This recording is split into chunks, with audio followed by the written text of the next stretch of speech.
Well cricket with जीत में आप सभी का स्वागत है। एसआरएच वर्सेस एमआई, दो ऐसी टीमें जहां पे हम ये उम्मीद लगा रहे थे कि आज एक तगड़ा मैच देखने को मिलेगा, जहां पे बड़ा स्कोर बनेगा और बड़ा स्कोर चेस भी होगा।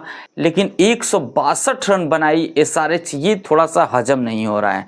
मुंबई की पिच की यदि अनुमानतः पिछले 10 मैच का फर्स्ट इनिंग की हम स्कोर देखें तो 190 रनों का है, और उस 190 रन ना बना पाना और सिर्फ 162 रन ही बनना थोड़ा सा हजम नहीं हो रहा है। और वहीं पे दूसरी इनिंग में पिच का पूरा तरह से रवैया चेंज हो जाना, ये भी थोड़ा सा एक सोचने वाली बातें हैं, क्योंकि जब एसआरएच बैटिंग करने के लिए उतरा तो उस टाइम पे पिच पूरी तरह से धीमी हो गई थी, और जहां पे देखा गया कि जसप्रीत बुमराह, ट्रेंट बोल्ट जैसे गेंदबाज शुरुआत में काफ़ी ज़्यादा स्लोअर वन का इस्तेमाल करते हुए नजर आए, और वो भी सिर्फ पावर प्ले के ही ओवर में। और जो पावर प्ले के ओवर में 60-70 रन बनाती है एसआरएच की टीम, यदि विकेट ना गिरे तो वो एसआरएच की टीम आज बिल्कुल थम सी गई। और एसआरएच 5 ओवर 3 गेंदों में सिर्फ 42 रन ही बना पाई, जबकि उस टाइम तक ना ही आउट थे शर्मा जी और ना ही आउट थे ट्रेविस हेड साहब। तो सोचिए आज का पिच का मिजाज पहले इनिंग में इतना चेंज हो जाएगा, ये सुन करके तो ताजुब हो ही रहा है। कहीं ना कहीं ये एक अलग चीज़ होगी कि हम इस पिच के ऊपर में ज़्यादा बात करें, क्योंकि हम ये भी बातें कर सकते हैं कि हाँ पिच हो सकती है स्लो, है ना। आपको क्या लगता है कमेंट्स करके बताना कि सच में ये पिच पहली पारी में इतनी स्लो थी और दूसरी पारी में ऐसी हो जाएगी कि ये रन चेस सिर्फ 18 ओवर में ही हो जाएगा। और ऊपर से एक चीज़ और हजम नहीं हो रहा है कि ये एसआरएच पूरा 20 ओवर खेलता है, सिर्फ 5 ही विकेट गिरता है और रन सिर्फ 162 ही बना पाता है। ये भी थोड़ा सा हजम नहीं हो रहा है।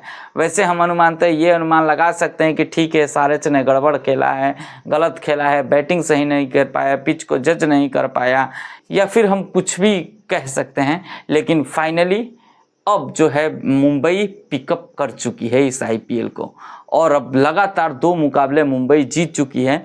अब वो पॉइंट्स टेबल में धीरे धीरे कूद करके ऊपर आना चाह रही है। लेकिन मुझे अब ऐसा लग रहा है कि ये आईपीएल लगभग अपने मिड के सामने खड़ा है, और अब जो मिड के सामने खड़ा है ये आईपीएल, और इस आईपीएल में जो 6वें नंबर से नीचे की टीमें हैं, यानी 7वें, 8वें, 9वें, 10वें, ये 4 टीमें जो है, मुझे ऐसा लग रहा है, मैं गलत भी हो सकता हूं, लेकिन मुझे ऐसा लग रहा है कि होम एडवांटेज मिलने वाला है इन टीमों का।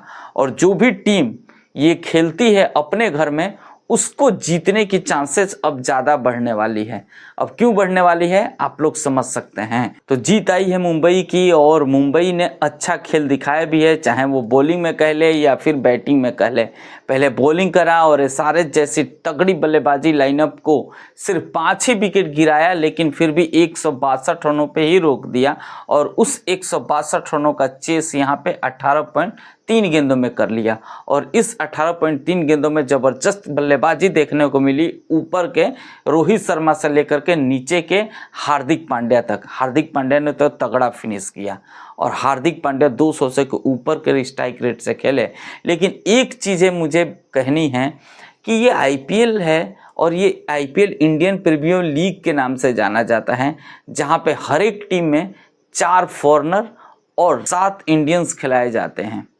और उन 7 इंडियंस में हम यदि मुंबई इंडियन की टीम देखें तो इस 7 इंडियंस में लगभग 5 इंडियंस ऐसे हैं जो T20 में खेलते हैं, और यदि हम T20 और फिर ओडीआई की भी ले ले तो लगभग 7 ही खिलाड़ी जो हैं वो इंडिया के लिए खेलते हैं। और मैं आपको बता दूं कि इंडिया के लिए ना ही खेलते हैं, बल्कि वर्ल्ड में सबसे बेस्ट 1, 2, 3 ये खिलाड़ी हैं। और फिर भी इस मुंबई टीम का जो कोच है वो एक इंग्लैंड के खिलाड़ियों को नंबर 1 पे किस मानसिकता के थ्रू खिला रहा है, ये कुछ समझ में नहीं आ रहा है। मैं बातें कर रहा हूँ विल जैक्स का। विल जैक्स लगातार नंबर 1 पे आ रहे हैं खेलने के लिए, और ख़ास कोई प्रदर्शन भी नहीं कर रहे हैं, फिर भी उनको नंबर 1 पे खेलने के लिए भेजा जा रहा है। बल्कि नंबर 1 और 2 के वर्ल्ड के सबसे बेस्ट T20 बल्लेबाज मुंबई इंडियन के पास में है, तिलक वर्मा और सूर्य कुमार यादव। लेकिन अगेन एक बार फिर से तिलक वर्मा को मिसयूज करना चालू कर दी है मुंबई इंडियन। तो बात वही हो गई है कि जब आपकी फटती है तो तिलक वर्मा को ऊपर भेजो, और जब आप एक छोटा सा रन चेस कर रहे हैं, आराम से चेस कर रहे हैं, तो फिर दो दूसरे बल्लेबाजों को चांस, और वो भी दूसरे बल्लेबाजों में फॉरनर बल्लेबाजों का चांस दे। ये कुछ समझ में नहीं आ रहा है मुझे मुंबई के कोच और सपोर्ट स्टाफ से। आई होप कि आप लोग भी इससे अंडरस्टैंड करते होंगे, तो कमेंट्स करके जरूर बताइएगा। बाकी बेस्ट ऑफ लक मैं मुंबई इंडियंस को बोलूँगा, क्योंकि ये मुंबई इंडियंस नीचे से पिकअप करना जानती है और अब चालू भी कर दिया। और आई होप कि अगले मैच में भी मुंबई इंडियन जीत हासिल करे और शायद अपने सारे समर्थकों को यहाँ पे खुशियाँ दें और टॉप 4 में फिनिश करे मुंबई इंडियन। और मुझको उम्मीद है कि आपको मेरी वीडियो ये पसंद आई होगी, तो लाइक करिएगा, चैनल पे नए हैं तो सब्सक्राइब जरूर करिएगा। मिलेंगे नेक्स्ट वीडियो में। जय हिंद।